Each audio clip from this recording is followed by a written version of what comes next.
So I'm going to show you how to, what do you call that?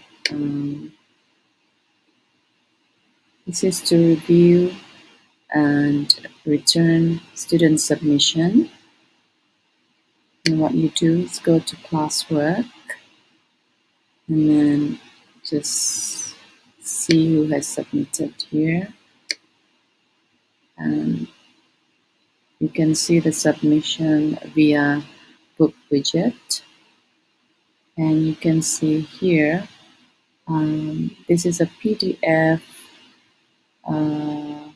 submission. You can still override the marks here. So because she answered Sabah here, you can always, because it's just a spelling error, you can still override the marks there.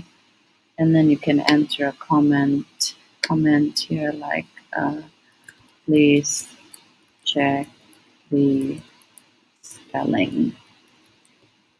So you can still change the mark there. Okay, and it's done. You can see that in the demo quiz, the marks change.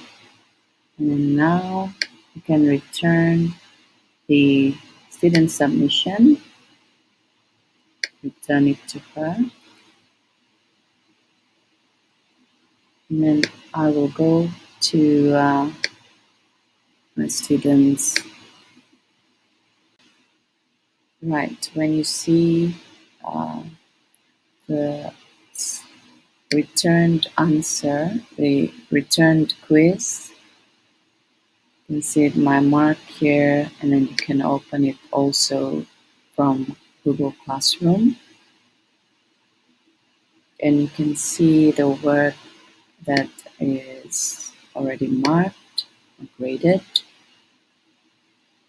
Okay, this is my submission. I can see the teacher's comment and the marks that I got. And there you go. That's BookWidget tutorial for you.